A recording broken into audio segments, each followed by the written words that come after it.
સમજણનો ભાગ વધતો નથી એમ પૂછે છે.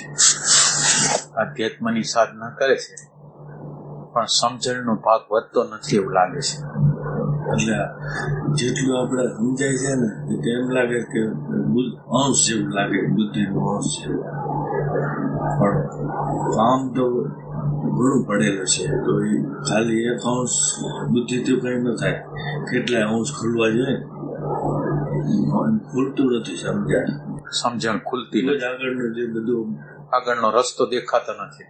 કેમ એમ થાય છે બધા? અન્ડરસ્ટેન્ડિંગ આગળ કેમ વધતી નથી? એમ સવાલ એમ છે, અન્ડરસ્ટેન્ડિંગ આપણી આગળ વધતી નથી, એનું શું કરવું? કયો કંઈક સમજ કેમ આગળ વધતી નથી? પ્યાસની કમી લાગે. પછી જેવું રૂટીનમાં તમે જાઓ ને વળી એ તરફ ખેંચાઈ ગયા. હિરજીભાઈ નું શું કેવું? સમજ કેમ નથી આગળ વધતી? મૂલ્ય ઓછી છે. તો હવે શું કરશું? મૂલ્ય માટે શું કરશું? એટલે આપણે અંદર પ્રશ્ન કરીએ કે આ અન્ડરસ્ટેન્ડિંગ કેમ પ્રગટ નથી થતી, એટલે આપણે આપણને પ્રશ્ન પૂછી છીએ, આપણી હારે સંવાદ કરી છે કે મારી અંદર અન્ડરસ્ટેન્ડિંગ કેમ પ્રગટ નથી થતી, તો ખરેખર મારે શું જોઈશે? હું મને જ પ્રશ્ન પૂછું છું, મારી જાતને જ પ્રશ્ન પૂછું છું કે અન્ડરસ્ટેન્ડિંગ આગળ નથી વધતી. એનો અર્થ એવો છે કે આપણે એક જગ્યાએ સ્ટેગ્નન્ટ થઈ ગયા છે, સ્થિર થઈ ગયા. હવે હું મારી જાતને જ પ્રશ્ન પૂછું કે કેમ મારે શું જોઈશે? મારે શું જોઈશે? શું આ દુનિયાદારી લોકો આ માનો કે આ ઇન્દ્રિયો, 5 પ્રકારની ઇન્દ્રિયો છે, એમાં રસ છે. પછી માનમાં, પ્રતિષ્ઠામાં, હોદ્દામાં રસ છે. શેમાં રસ? શેમાં છે? આપણને શેમાં રસ છે? અત્યારે તો આમ પૈસા ને પ્રતિષ્ઠામાં રસ લાગે. બરાબર. તો હવે આ તો નહીં ગમે ત્યાં લગીને તો આપણે કામ નહીં કરી શકીએ. માનો કે આ ગમતું હોય તો એ દ્વારા તો આપણે કામ નહીં કરી શકીએ. માનો કે આપણે એટેન્શન જોઈ છે, માન જોઈ છે, પૈસા જોઈ છે, આમ જોઈ છે, બરાબર. પણ એ બધી વસ્તુ તો પૈસા લેવા માટે જાય છે કે બીજી વસ્તુ કરવા માટે જાય છે, પણ આપણા અંદરનું પ્રેમ, બહારની વસ્તુ તો મળે છે પણ અંદરનું પ્રેમનું તત્વ, શાંતિનું તત્વ, આનંદનું તત્વ, કરુણાનું તત્વ તો આપણી અંદર નથી જાગતું. તો શું કરું?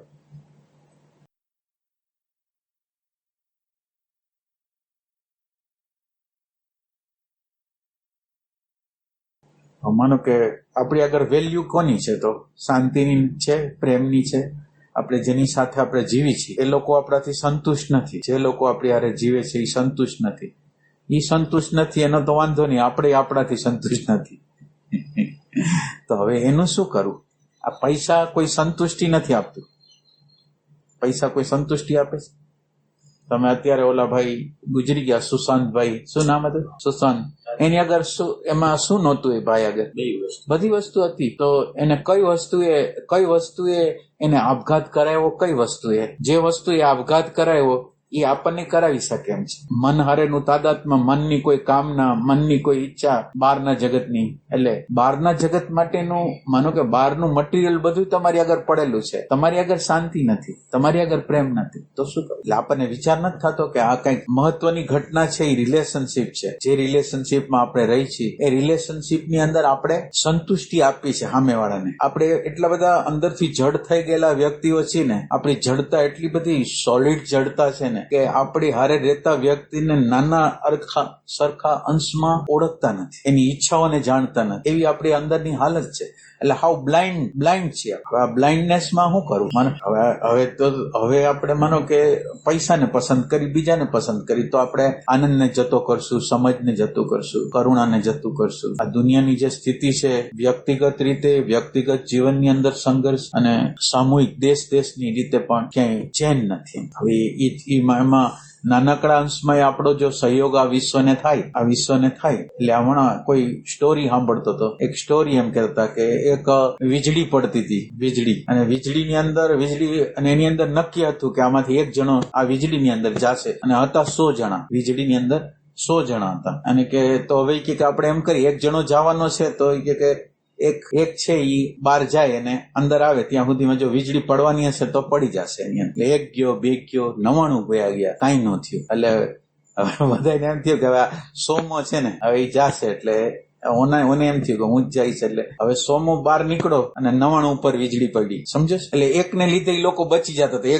એક વ્યક્તિ આ બાજુ હતો એને લીધે બચી જતા હતા. એમાં વિશ્વની અંદર એક વ્યક્તિ આધ્યાત્મની રિયલ આધ્યાત્મની વ્યક્તિ હોય ને તો આ વિશ્વ બચી જાય. એટલે જો આપણે એવો પ્રયાસ કરી કે એક વ્યક્તિ એવી એમાંની એક વ્યક્તિ થાય કે જેને લીધે કંઈક અંશમાં આ વિશ્વની અંદર શાંતિ રહે, પ્રેમ રહે, કરુણા રહે, આપણે એમ કરવાનું. એટલે આપણે આ નાનું કામ નથી. એટલે આપણને એવું લાગે કે આધ્યાત્મ એક નાનું કામ છે, એમ નથી. જે તમે એમ સમજો કે 7 પ્રકારના સ્ટેટ છે, 7 પ્રકારની આંતરસ્થિતિ છે. 1 નંબરની, 2 નંબરની, 3 નંબરની, 4 નંબરની, 5 નંબરની, 6 નંબરની, 7 નંબરની, આખી પૃથ્વીની. હવે આ પૃથ્વીની અંદર 3 નંબરનો માણસ 4 નંબરમાં જાય ને, જેવો 4 નંબરમાં જાય ને એટલે કેમ હવાનું અહીંયા આપણે વેક્યુમ કર્યું એટલે બીજી હવા કેમ ઘસમસતી આવે, એમ એક વ્યક્તિ 4 નંબરમાં ગઈ એટલે એક વ્યક્તિ 3 નંબરમાં આવશે. ચોથી વ્યક્તિ જો 5મામાં જશે તો ઓલા ત્રીજી વ્યક્તિ 4થામાં આવશે. એટલે તમે આખી વૈશ્વિક ચેનલના એક ભાગ છો. વૈશ્વિક ચેનલના એક ભાગ છો કે જેની અંદર તમે નાનકડો હરખો પ્રયાસ તમે જો કરશો તો બાકીના લોકોનો રસ્તો નીકળવાનો છે. તો શું કરવું? એક નાનકડો હરખો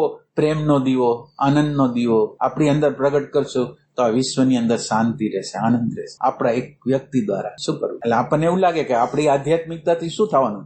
આપણી આધ્યાત્મિકતાથી ઘણું થવાનું છે. એક આધ્યાત્મિક વ્યક્તિ હોય તો એના દ્વારા ઘણું થાય. તો શું કરશું? પહેલા આપણે અન્ડરસ્ટેન્ડિંગ આપણે કોને કહીએ? એટલે એક વ્યવહારિક અન્ડરસ્ટેન્ડિંગ છે. હવે અન્ડરસ્ટેન્ડિંગની જ વાત છે તો એક વ્યવહારિક અન્ડરસ્ટેન્ડિંગ છે કે જેની અંદર હું એક ધંધો કરું, ધંધાની અંદર મેં ભાગીદાર હારે બહુ યોગ્ય કરાર ન કર્યા હોય, બજારને બરાબર વ્યવસ્થિત રીતે જોયું ન હોય કે આ બજારમાં હાલશે કે નહીં, એમાં કેટલી મારી ભૂલ હોય અને આ ભૂલ હું કરું તો બીજી વખતે હું ધ્યાન રાખું કે હવે કેવા ભાગીદાર બનાવવા, કેવી ટર્મ અને કન્ડિશન રાખવી એની હારે, બજાર કેવી રીતે વર્ક કરી રહી છે અને બધાને જોવું.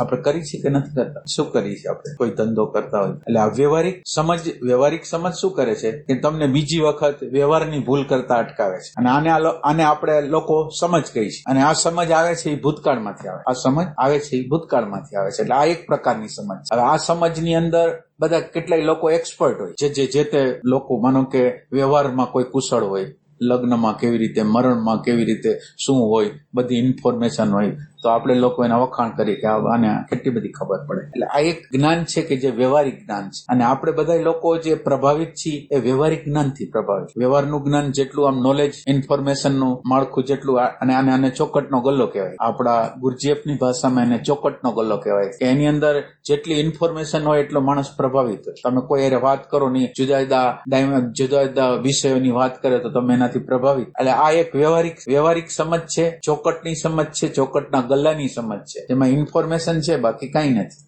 અંદર કાંઈ નથી. તો આ એક સમજ છે. હવે બીજી એક સમજ આપણે આધ્યાત્મની અંદર પહેલી સમજ જો આપણે લેવી હોય એટલે એક વસ્તુ આપણે હજી ફરીથી એક કરી લઈએ કે સંતો બોલે છે જે જગ્યાએથી બોલે છે, અને જે સાંભળવાવાળા જે જગ્યાએથી સાંભળે છે, એટલે સાંભળવાવાળા કેર એટલી નથી હોતી કે આપણે ઈ જગ્યાએથી નથી સાંભળતા. આપણે જે જગ્યાએથી સાંભળવું જોઈએ એ જગ્યાએથી સાંભળતા નથી.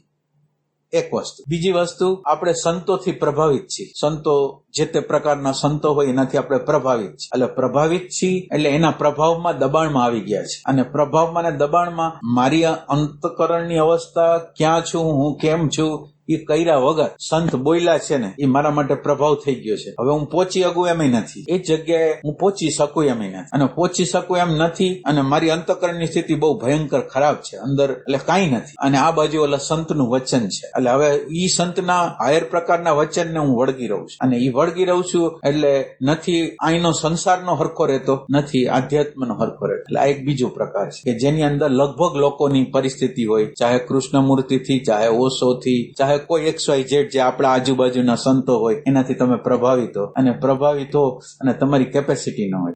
આમ એની અંદર બે રીત છે. સંતોનો ઉપયોગ કરો કા સંતોનો ઉપયોગ માનો કે એક સંતે એમ કીધું કે તમે પ્રેઝન્ટ મોમેન્ટમાં રહીને ગમે કરો. મને કેમ કીધું, મને અનુકૂળ આવે છે, હું કઈ સાધના કરી ગયો એમ નથી, એટલે હું મને અનુકૂળ આ જ્ઞાનને હું મારા અનુકૂળ કરી દઉં છું. મને જે ગમે સંતે કીધું એ નહીં, પણ મને જે ગમે છે હું કરું છું, અને એને હું એમ ગણું છું કે હું આ સંતોને પ્રેમ કરું છું. એટલે આ એક પ્રકારની વાત થઈ. અને આની અંદર આપણે એક વાત કરી લીધી કે સંતો જે જગ્યાએથી બોલે છે એ જગ્યાએથી આપણે સાંભળતા નથી. હવે આ નકશો આટલો છે, એમાં તમે પેલા જોઈ લ્યો કે તમે ક્યાં છો, પછી આપણે આગળ જઈએ કે સંતોએ જે વચન કીધું છે ને હું ક્યાં છું. અત્યારે આ જે કાળ છે ને એ શનિનો કાળ કહેવાય. 500 વર્ષનો ગાળો છે, એમાં લગભગ 320 વર્ષ પસાર થઈ ગયા છે. 320 વર્ષ પસાર થઈ ગયા. એટલે આ શનિનો ગાળો છે. એટલે જ્ઞાન પ્રધાન. એટલે આખા વિશ્વની અંદર ગમે એ માણસને તમે પૂછો તો એની આગળ જ્ઞાન એટલું બધું છે, વાંચીને ઓમાં આવીને જ્ઞાન ઘણું છે. એટલે અત્યારના કાળની અંદર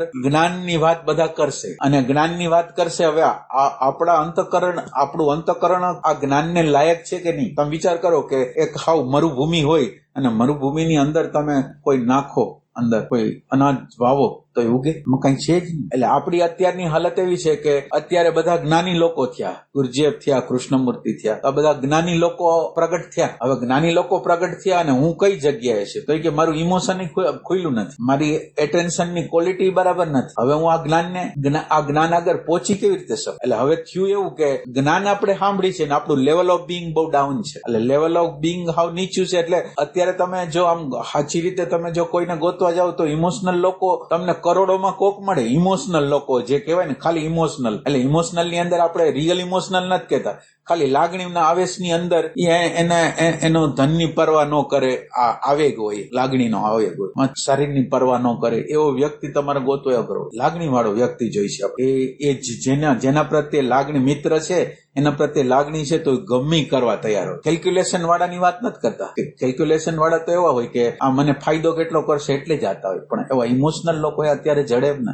અને આધ્યાત્મની અંદર જે જરૂરિયાત છે એ ઇમોશન સેન્ટરની જરૂરિયાત છે. તો આ ભાવ તો છે નહીં આપણામાં, ઇમોશન તો આપણી અંદર છે જ નહીં. એટલે હવે આપણે અન્ડરસ્ટેન્ડિંગની જે વાત કરી છે એની અંદર આ એક વાત છે કે સંતોના વચનો આપણને સાક્ષીનું કહેતા હોય, પ્રેઝન્ટ મોમેન્ટનું કહેતા હોય, પણ આપણે એ જગ્યાએ પહોંચી નથી હતા. એટલે હવે આપણે એક બીજા પ્રકારની અન્ડરસ્ટેન્ડિંગની વાત કરી છે, જેમાં ફેક્ટ. એટલે આમ આખો દિવસ દરમિયાન જો આપણે આપણું અવલોકન કરીને તો આપણે કાલ્પનિક જગતમાં રહી છીએ. આમ આખો દિવસ તમે આમ જો, સિવાય કોકમાં તમારે એટેન્શન રાખવું પડે એમ જ છે તો વાત છે, નકર બાકી આપણી માનસિક જે કાલ્પનિક દુનિયા છે એમાં આપણે રહી છીએ. બરાબર છે કે નહીં? આપણી વિચારની દુનિયામાં, ભૂત અને ભવિષ્યની દુનિયામાં આપણે રહી છીએ. સાચી વાત. હવે આ કાલ્પનિક દુનિયામાં આપણે રહી છીએ એટલે વાસ્તવિક દુનિયાનો પરિચય નહીં. એટલે પેલી સમજ આધ્યાત્મ જે આપવા માંગે છે એ ફેક્ચ્યુઅલ સમજ આપવા માંગે છે. મારા જીવનના સંઘર્ષો જે મને મોટા ભાગના સંઘર્ષો મને છે ને, એનું કારણ ફેક્ચ્યુઅલ હું વસ્તુ સમજતો નથી. મારી આજુબાજુ જે લોકો ગોઠવાઈ ગયા છે એના અમુક પ્રકારના નેચરો છે, અમુક પ્રકારના નેચરો, અને હું આખી જિંદગી એ નેચરને સુધારવામાં જાઉં છું. ચાહે બાળક હોય, ચાહે મા બાપ હોય, ચાહે પત્ની હોય, ચાહે પતિ હોય, ચાહે આજુબાજુના મિત્ર હોય, તો આપણે કરીશું શું? ફેક્ટને જોતા નથી કે આ બિચારાને તાકાત નથી, કે આ કરી શકે એમ નથી, અને આપણે આખી જિંદગી એમ કરી રાખી કે તું બદલાઈ જા, તારામાં આ કચાશ છે, આ કચાશ. હવે એની અંદર તાકાત નથી. એટલે આપણી મોટા ભાગની ઉર્જા છે એ ફેક્ચ્યુઅલ જાણતા નથી, એટલે વહી જાય છે, સંઘર્ષમાં વહી જાય, તણાવમાં વહી જાય. તો આ એક જે છે એની અંદર જયારે વર્તમાનમાં જયારે આપણે આવી છે ને, એક સ્ટેટની અંદર વર્તમાનની અંદર આવી છે, ત્યારે વર્તમાનની અંદર ફેક્ટ છે એની ખબર પડે છે. વર્તમાન છે તો આપણે સૂર્યને જોઈ શકીએ, ચંદ્રને જોઈ શકીએ, હવાનો સ્પર્શ થાય, પક્ષીનો અવાજ આવે, આપણે સાંભળી શકીએ, બીજાના ચહેરાઓ જોઈ શકીએ, બીજાને તમે એમ સમજો કે તમે તમારા ઘરમાં રહ્યો છો ને, પણ તમારી આજુબાજુના લોકોને કેટલા બધા કોન્ફ્લિક્ટો છે, અંદર કેટલા બધી સમસ્યાઓ છે, સાયકોલોજીકલ. એ બિચારા એની રીતે એડજસ્ટમેન્ટ કરે છે, પણ એને કેટલી બધી સમસ્યાઓ છે, અને એ સમસ્યાઓને તો આપણને ખબર જ નથી. એ એના કોન્ફ્લિક્ટમાં છે, તમે તમારા કોન્ફ્લિક્ટમાં છો. તમે એક જગતની અંદર રહ્યો છો, ઓની અંદર કેટલીક મૂંઝવણો છે જે તમને કહી શકાય એવી નથી. તમારી આગળ એવી મૂંઝવણો છે, તમને એમ લાગે છે કે એને કહેવા જેવું નહીં, પ્રશ્ન થાય એમ છે. તમે વિચાર કરો કે આવા એવા જગતમાં જ્યાં જીવી છીએ, જ્યાં સાથે રહી છીએ, એની મૂંઝવણોની ખબર નથી, એના પ્રશ્નોની ખબર નથી, એને જીવનની અંદર શું અંદરથી જોઈ છે એની ખબર નથી. અને આપણે પૈસા મેળવવા દોડી છીએ, બીજાને મેળવવા દોડી, પણ આપણને આપણી ખબર નથી અને આજુબાજુને ખબર નથી. એટલે હવે તમે વિચાર કરો કે પરિસ્થિતિ શું થાય. આમ સતત રીતે ઉકળતી પરિસ્થિતિ હોય, અંદર ઉકળતી પરિસ્થિતિઓ છે, એટલે અવકળતી પરિસ્થિતિની અંદર પછી બેલેન્સો થતા હોય, સંઘર્ષ થાય, બેલેન્સ થાય, સંઘર્ષ થાય, બેલેન્સ થાય, બસ આ જીવન છે. એટલે આ ફેક્ચ્યુઅલ, એટલે એક અન્ડરસ્ટેન્ડિંગ એવી છે કે જે ફેક્ચ્યુઅલ અન્ડરસ્ટેન્ડિંગ છે કે આ ફેક્ટ છે. હું અત્યારે મને ગરમી, એટલે અત્યારે મને સૂર્યના કિરણો છે ને અત્યારે ઉનાળો છે એટલે મને ગરમી થાય છે, આ ફેક્ટ. હવે આની ફરિયાદ હું ન કરું. ઠંડી છે, માનો કે ઠંડીની સિઝન છે અથવા વરસાદની સિઝન છે તો હું કમ્પ્લેન ના કરું. ફેક્ટ છે. વરસાદ વધારે છે એટલે આપણે વરસાદ ઓછો હોય તો પ્રોબ્લેમ હોય, વધારે વરસાદ હોય તો આપણો પ્રોબ્લેમ હોય. એટલે તમે વિચાર કરો કે આપણે તો કોઈને કોઈ રીતે પ્રોબ્લેમ, મનના યંત્રની હારે આપણે તમે જોડાઈ ગયા એટલે તમારે પ્રોબ્લેમ થાય. એટલે આ એક પેલું પગલું છે એ પ્રેઝન્ટ મોમેન્ટ છે જેમાં ફેક્ટ ને તમે જોવો અને એ ફેક્ટ ને જોયા પછી તમને જે સમજ આવે એક ફેક્ચ્યુઅલ સમજ છે, ટ્રુથ નથી. પણ એ ફેક્ચ્યુઅલ સમજ એ આપણને ઘણું કરશે, આપણા ઘણા સંઘર્ષોને દૂર કરશે. અને બીજી વસ્તુ જે અન્ડરસ્ટેન્ડિંગ, સાચી અન્ડરસ્ટેન્ડિંગ છે એ ક્યાંથી આવશે? કે સાચી અન્ડરસ્ટેન્ડિંગ છે કે આ યંત્રને યુઝ કેવી રીતે કરો. એક વ્યક્તિ થોડીક મોડી આવે છે, મને સમય આપ્યો છે ને થોડીક મોડી આવે છે, મને અંદર ગુસ્સો આવે છે, કઈ નાના નાના કારણોસર આપણે નેગેટિવ ટ્રેકમાં ઢસડાઈ જાય છે. કોઈ પણ નાના નાના કારણો છે, એને આમ કેમ ન કર્યું, એને એમ ન કર્યું અને યંત્રની રચનામાંથી સીધી નેગેટિવિટી પ્રગટ થાય છે. અને તમે યંત્રનો યુઝ કરતા આવડતો નથી એટલે એને યંત્રએ આપણને ધક્કો મારીને નેગેટિવિટી તરફ દોરી દીધો. તો આ એટલે હવે બીજી સમજ જે આપણે જોઈશી એ સમજ કઈ જોઈશી કે તમે યંત્રનો ઉપયોગ કરો, યંત્ર તમારો ઉપયોગ ન કરે. તમે બરાબર રીતે તમારી અંદર ઓબ્ઝર્વેશન કરશો ને, આપણે કોઈ પણ ઘટનાઓ થાય છે ને એમાં નેગેટિવ મોડ ઉપર જ સીધા આવી જાય છે. કોઈ પણ વિપરીતતા આવીને આપણે નેગેટિવ મોડ તરફ જતા રહે છે. હવે આ નેગેટિવ મોડ તરફ જાય છે યંત્રની રચના છે, આપણી રચના નથી. આપણે એને ગાઈડલાઈન આપી શકીએ એમ છે કે ભાઈ જવું નથી મારે, તું નેગેટિવ ભલે તું મને ધક્કો મારસ નેગેટિવિટી ઉપર, મારે નેગેટિવિટી તરફ જવું નથી, મારે ઝઘડો કરવો નથી, મારે સંઘર્ષ કરવો નથી. પણ તમે સજાગ હો તો થાય કે ન થાય. એટલે આ બીજી અન્ડરસ્ટેન્ડિંગ એવી છે કે જેની અંદર તમે સેપરેશન કરો છો, તમે આ યંત્રનો યુઝ કરો છો, તમે આ યંત્રને પેલા સમજો છો કે આ યંત્ર કોઈને કોઈ રીતે એની અંદરથી નેગેટિવિટી, કોઈ પણ પ્રસંગ બને નેગેટિવિટી કાઢે, વાંધો કાઢે. બધી વસ્તુ 50 વસ્તુ હરખી છે ને એક વસ્તુ હરખી નથી, એનું ધ્યાન એક વસ્તુ ઉપર જ જાય. એક વસ્તુ જે 50 વસ્તુ હરખી છે એના તરફ જતું જ ને. તો હવે યંત્રએ આપણને શું સજા કરી છે કે સતત રીતે નેગેટિવિટીમાં રાખવાની સજા કરી. એ બીજા તરફ શંકાશીલ રહે, બીજા તરફ આપણે જે કહેવાય ને પ્રેમ રહિત અવસ્થામાં જીવે. તો આ યંત્રની હાલત છે ને હવે આપણે યંત્રની આખી રચનાથી વાકેફ થવાનું છે કે યંત્ર કામ કેવી રીતે કરે. તો કે કામ આખી નેગેટિવિટીથી, અહંકારના રેફરન્સથી, મને કેટલું માન મળ્યું, મને કેટલું માન નથી મળ્યું, એના રેફરન્સથી કામ કરે. તો આ યંત્રની રચનાને જો આપણે જાણી શકીએ અને આ યંત્રની રચનામાં પછી આપણે આપણો પાવર, વિલ પાવર વાપરી કે મારે નેગેટિવ નથી. એટલે એક સૂત્ર તમારે દ્રષ્ટા સાક્ષી રહેગો કે ન રહેગો, પણ પેલી વસ્તુ એક સંકલ્પ કરો કે મારે નેગેટિવિટી મારા જીવનના કોઈ પણ ભોગે કરવી નથી. નેગેટિવિટી પોતે નર્ક છે, મારે એ નર્કમાં પ્રવેશ કરવો નથી. એવા સંકલ્પ સાથે તમારે આ સાધના કરવાની. નેગેટિવિટી એટલે નર્ક સિવાય શું છે? એ નેગેટિવિટી મારે કરવી નથી. તો યંત્રમાં, એટલે હવે તમે વિચાર કરો કે યંત્ર કઈ ને કઈ પ્રકારનો નેગેટિવિટી, ઈગો, માન્યતા, ધારણા, હું સાચો છું, આ બધી વસ્તુ સિદ્ધ કરવા મથે છે. અને હું આ યંત્રને જાણું છું અને ઈ યંત્ર જે રીતે હાલવા માંગે છે એવી રીતે હું એને હાલવા દેતો. તો આ એક બીજી અન્ડરસ્ટેન્ડિંગ છે જેમાં તમે યંત્રથી અલગ પડી જાઓ છો. ઓલી ફેક્ચ્યુઅલ સમજ થાય છે, વ્યવહારિક સમજ થાય છે, આપણી આજુબાજુના લોકોની ફેક્ચ્યુઅલ સમજ થાય છે. એના દ્વારા ઘણી વસ્તુ આપણી અંદર ઓપન થાય છે. એટલે આપણા ઘણા પ્રશ્નો એક વ્યક્તિએ તમે કામ કરવા દીધું હતું ને કામ ન કરી શક્યો, આ ફેક્ટ છે. હવે તમે ખોટી કલ્પનાઓ ઉમેરો ની, તે કેમ ન કર્યું, તારાથી કેમ ન થયું, જવા દો. ફેક્ચ્યુઅલ જો તમને સમજ હોય તો તમે જવા દો. એના દ્વારા થવાનું છે હું, એની જે કેપેસિટી હતી એ પ્રમાણે બિચારો કામ કરી ગયો છે, તો એનાથી આગળ તો જઈ શકે એમ નથી. તો ફેક્ચ્યુઅલે તમારી અંદરની જે ઉર્જાનો બગાડ થવાનો હતો એને અટકાવી દીધો. ફેક્ટ છે બિચારો આ જ કરી ગયા, આનાથી વધારે કરી જ ન શકે. અને આપણે આનાથી વધારે આશા રાખીને કાલ્પનિક દુનિયામાં ક્યાં જવું છે, કલ્પનાની દુનિયામાં ક્યાં જવું. એટલે આપણે સુધારવા નીકળ્યા છીએ બીજા લોકોને, અને બીજા લોકો તો સુધરે એમ જ નથી. બીજા લોકોએ જે એના પોતાના નેચરોના ટ્રેક પડી ગયા છે તો સુધારવા નથી. હું બદલી શકું તો હું બદલી શકવાનું છું. આ બદલવા માટે આ યંત્રથી વાકેફ થવું અને યંત્રને ડિરેક્શન આપવી. યંત્રને કેવું કે ભાઈ આ નેગેટિવિટી નહીં કરું, આ ફોર્માલિટી નહીં કરું, આ દંભ નહીં કરું, આ પાખંડ નહીં કરું, હું જેવો છું એવો રહીશ. ખાલી તમે જેવા છો એવા રહ્યો તો એના દ્વારા તમે કેટલા નિર્ભર થઈ જાવ. અત્યારે આપણે કેટલું આપણું વ્યક્તિત્વને બહાર પાડવાનું હોય છે, આપણે જે નથી એના બોજા કેટલા બધા હોય છે આપણે. એટલે બીજી જે અન્ડરસ્ટેન્ડિંગ છે ને એ આ યંત્રથી જુદા પડવું અને યંત્રને એક દિશા આપવું. આ એક બીજી અન્ડરસ્ટેન્ડિંગ છે કે જેમાં યંત્રને આપણે દિશાઓ આપી છે અને યંત્રથી આપણે અલગ પડી છે અને યંત્રનો આપણે ઉપયોગ કરી છે અને આ ઉપયોગ કરવા દ્વારા જ પછી આપણે સત્યની વધારે નજીક જતા છે. એટલે અત્યારે આપણી અંદર અન્ડરસ્ટેન્ડિંગ નથી આવતી. એનું કારણ શું છે કે આપણને અત્યારે જીવતા લોકો છે જે તમને ડાયરેક્ટ કહે છે કે તમે આમાં સુધારો કરો. તમારા કાન બેરા થઈ ગયા છે અંદરથી એટલે એમ કે સાંભળી જ નથી શકતો. આ શું કહેવા માંગે છે એ સંભળાત. હું એને મારા અર્થથી ડાયરેક્ટ રીતે એક વ્યક્તિને ખબર પડે છે કે આ મારો ઈગો છે તો એને કોઈ વિષાદ નથી. ઈગો દ્વારા એને ઈર્ષા થઈ કે કંઈક હિંસાનો ભાવ આવ્યો તો એને કોઈ પ્રોબ્લેમ નથી. તો હવે તમે વિચાર કરો, જો પ્રોબ્લેમ જ ન હોય તો તમે આમાં સુધારો કેવી રીતે કરો? આપણી બેહોશીનો પ્રકાર એવો છે કે આપણને ડાયરેક્ટ રીતે કહેવામાં આવે છે કે તમે આમ કરો અને તમારા કાન બેરા થઈ ગયા હોય, તમે સાંભળવા જ ન માંગતા હો, તો હવે આનાથી વધારે તો વિશેષ કંઈ થવાનું નથી. વ્યક્તિને ડાયરેક્ટ રીતે કહેવામાં આવે છે કે તમે આ કરો, કંઈક અંશમાં, વધારે અંશમાં, નાના અંશમાં કરો, તો કરવા તૈયાર. એટલે પછી હવે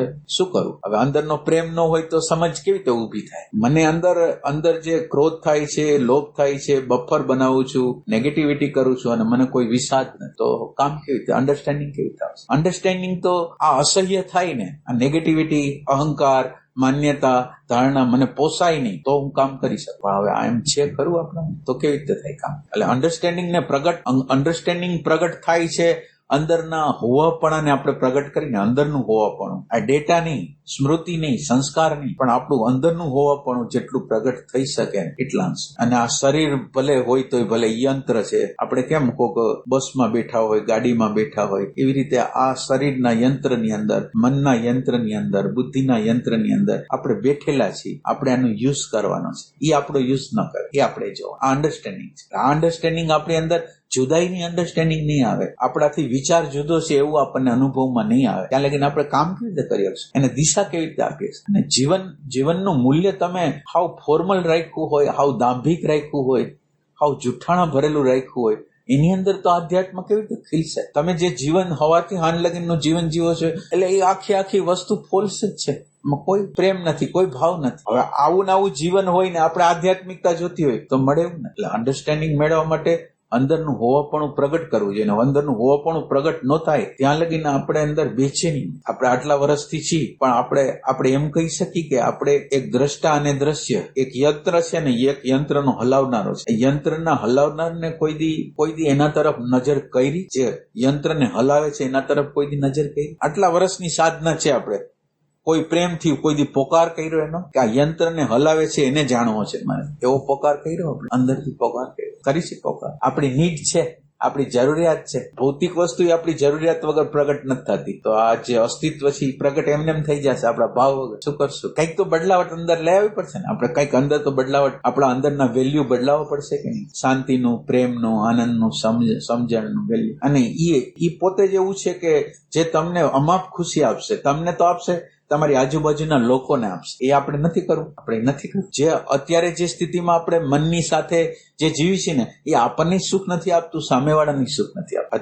અત્યારે કોઈ પણ વસ્તુ છે ને અંદર આવતી જ નથી. અંદર જે આવે છે એ આપણે આપણી રીતે મળીને લઈ છે. એટલે અન્ડરસ્ટેન્ડિંગ નો જન્મ તો તમારા એમ્પ્ટીનેસ માંથી થાય. એમ્પ્ટીનેસ એટલે તમને જે કહેવામાં આવ્યું એને તમે અંદર કોમ્પ્લિમેન્ટરી તરીકે લીધું, તમે એને અંદર આવવા દીધું. આ જે અન્ડરસ્ટેન્ડિંગ છે એને તમે અંદર આવવા દો છો. તો અન્ડરસ્ટેન્ડિંગ ને તમે અંદર આવવા દો છો કે એ આપણી અંદર શું થાય? સેન્સરશિપ હોય. જેમાં ફિલ્મની અંદર જે સેન્સરશિપ કરનાર હોય ને એમ આની અંદર એ સેન્સરશિપ કરે. મેં જે માનેલું છે, મેં ધારેલું છે, જેવું વાક્ય આવ્યું એ મારા ધારવા પ્રમાણેની રીતે એને બનાવી લીધી. એટલે એ તો અન્ડરસ્ટેન્ડિંગ નથી. અન્ડરસ્ટેન્ડિંગ કરવા માટે તો તમારે ખાલી રહેવું જોઈએ કે હવે કેવા શું માગે છે. મને અત્યારે 2 સેકન્ડ 3 સેકન્ડ માટે આપણે વિચાર કરી છીએ એ કેવા શું માગે છે. ખાલી એનું કહેવાનું આપણે સમજવું છે. મારે શું કેવું છે એ પછીની વાત છે. અને મારે કેવું છે એને હું જાણું છું.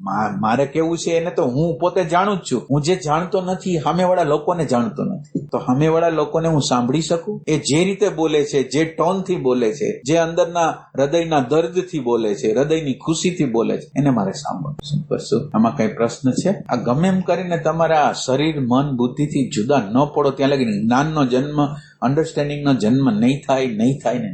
આટલી વાત તો સાચી. આ શરીરની હારે તાદાત્મ્ય કરી, મનની હારે તાદાત્મ્ય કરી, અહંકારની સાથે, ઇમેજની સાથે તાદાત્મ્ય કરીને એમ કે એના કરતા એ રસ્તો જ છોડી દેવો. જે રસ્તો જોતો નથી શું કામ લેવો? બીજાને હેરાન કરવા માટે આપણે શું કામ આવું કરવું જોઈએ? વસ્તુ બદલાવીએ તો બદલતી નથી. આપણે એમ થાય કે આના હવે આ કામ નથી થતું, બીજું કઈ કરીએ આપણે જે અગાઉ કરતા. એમાં મન નથી લાગતું. એટલે રસ્તો આપણે બદલવા ના એટલે રસ્તો બદલવાની કોશિશમાં હવે માનો કે મારે રસ્તો બદલવો છે. માનો કે હું પેલા રામ રામ જપતો અને આ જ્ઞાન આવ્યું તો રામ રામ ને ફેંકી દીધું. એટલે રામ રામ ને ફેંકવાનું નતું. જ્ઞાને એમ નતું કીધું કે રામ રામ ને તમે ફેંકી દો, એમ નતું કીધું. રામ ને તમે પોકાર કરીને, તમે એને પ્રેમ કરીને રામ ને પ્રગટ કરો, એમ હતું. તો હવે આપણે શું થયું કે રામની અંદર કઈક અંશમાં જયારે જ્ઞાન નતું થોડોક પ્રેમ હતો, અને હવે જ્ઞાન આવ્યું તો પ્રેમ જતો રહ્યો. હવે ભાઈનો પ્રશ્ન એવો છે કે ઈ જે જૂના જે વેલ્યુએશન હતા, જૂના પ્રકારના જે વેલ્યુએશન હતા, નવા વેલ્યુ આવ્યા સંતોના, મહાપુરુષના વચનોથી તમારી અંદર નવા વેલ્યુ આવ્યા. એટલે તમને એમ થયું કે એટલે એ આ સ્ટેટસના સિમ્બોલ થી કે હું જ્ઞાનના માર્ગે હોઉં તો ઈ સ્ટેટસ મારું છે, હું જો ભક્તિના માર્ગે હોઉં તો હું લોઅર પ્રકારનો છે, એવી માન્યતા આપણી અંદર ગોઠવાયેલી, સાધકોના મનની અંદર આ માન્યતા ગોઠવાયેલી છે કે ભક્તિ છે એ લોઅર છે, જ્ઞાન છે એ હાયર છે. આમાં કોઈ લોઅર હાયર બાયર કઈ નથી, બધું હરકું છે. ચાહે તમે પ્રેમના માર્ગે જતા હો તોય ભલે, ચાહે આપણે જ્ઞાનના માર્ગે જતા હો તોય ભલે. હવે આપણે આપણી અંદર ઈગો કેવા પ્રકારનો? હવે આપણો ઈગો, સાધકનો તમે ઈગો જુઓ કે એને સાક્ષીત્વ છે એ કરી નથી શકતો, અને જે શરણાગતિ કરી શકે છે એવી સ્થિતિ હતી, એને આ જ્ઞાને કાપી નાખી. આ જ્ઞાને કાપી નાખી એટલે હવે એને આ લોઅર પ્રકારનું કર્મ લાગે કે રામ રામ શું કામ બોલું, ઓમ નમઃ શિવાય, ઓમ નમઃ શિવાય શું કામ કરો? તમે ઓમ નમઃ શિવાય ન કરો એ ઈગો છે, તમે સાક્ષીત્વ રાખો છો એ ઈગો છે. હવે ઈગો થી સાધના કેવી રીતે થશે? આ ઈગો થી સાધના કરી છે. હું શું કામ એને રોતો નથી, શું કામ એને પ્રાર્થના નથી કરતો? તો એ કે સાક્ષીત્વ, મેં સાંભળ્યું છે કે સાક્ષી જેવું મોટી વસ્તુ એ કઈ નથી, અને હું આ કરું છું એટલે હું લોઅર, મને ગરજ છે ગમે તે રીતે આ કેદમાંથી મારે છૂટી જવું છે. હવે મારે રોવાથી છૂટતું હોય તોય ભલે, ભક્તિથી છૂટતું હોય તોય ભલે, અને જ્ઞાનથી છૂટતું હોય તોય ભલે, મને જેનાથી છૂટતું હોય એ મારે કરવું. પણ અહીંયા ઈગો નડે છે. આજે ઓલે સંત પુરુષોએ વાતચીત કરી છે ને, હવે સંત પુરુષનું વચન આપણા મગજની અંદર જડાઈ ગયું છે કે સાક્ષી, ઓલો કોન્શિયસ સફરિંગ, સજાગતાથી એમાં પસાર થવું, અને આપણે હવે સજાગતા તો છે નહીં ને એમાં પસાર કેવી રીતે થશે? એટલે આજે તમે જે બદલવા માંગો છો ને, એ બદલાતું એટલા માટે નથી કે ઓલા સંતોના વાક્યો એટલા બધા પ્રભાવી થઈ ગયા છે ને તમારા જીવનનું મૂલ્ય તમારા માટે નથી. હવે આપણા માટે એટલે હું જે જગ્યાએ હોઉં ત્યાંથી જ હું યાત્રા કરી શકું. હું રાજકોટમાં બેઠો છું તો રાજકોટથી જ યાત્રા થાય. હવે હું આ જગ્યાએ બેઠો છું, સંત પુરુષો કોઈ બીજી જગ્યાએથી બોલે છે અને હું એ વાક્યને સાચું માનું છું, પણ હું એ જગ્યાએ છું નહીં. હવે મારી યાત્રા જ નહીં થાય. એ જે જગ્યાએથી બોલે છે એ જગ્યાએ તો હું છું નહીં, તો કેવી રીતે યાત્રા થશે? એટલે હવે તમે સંતોના વચનને એક વખત ધક્કો મારી દો કે સંત તમારા વચનને અત્યારે જોતું નથી. હું અત્યારે મારી હાલત છે એ પોકારની હાલત છે, પરમાત્માનો નામ સ્મરણ કરવાની મારી હાલત છે, તો મારે આ કરવું. પણ આપણો ઈગો અહીંયા નડે છે. હવે આપણે આનું શું કરવું? તમે બધા જોજો તમારી અંદર, તમે જ્ઞાન માર્ગમાં ગુરુજીએફને જાણ્યા પછી તમે ભગવાન માટે રોઈ નહીં આવો, તો આ જ્ઞાન છે. એમ મને તો ગરજ છે, ગમે તે રીતે મને અસ્તિત્વનો ભેટો થઈ જતો હોય તો મારે ગમે તે રીતે કરવો છે, મારી ગરજ. એવી ગરજ છે આપણી. સ્ટેટસ નથી જોતું, મારે ઈગો નથી જોતો, છે આપણે.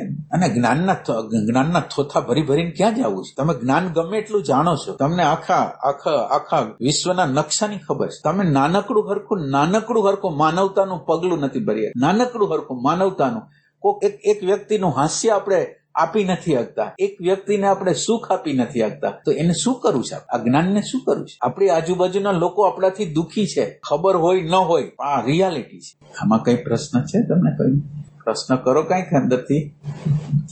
15 દિવસથી આની પહેલા આપણે વાત થઈ હતી કે એકવાર આ બધું હટાવીને બરાબર કઈ ધ્યાનમાં 1 કલાક બેસતા હોય કે કોઈ આવી ભૂલી કરતા હોય, 15 દિવસથી બરાબર બધું કઈ કર્યું નથી. બરાબર.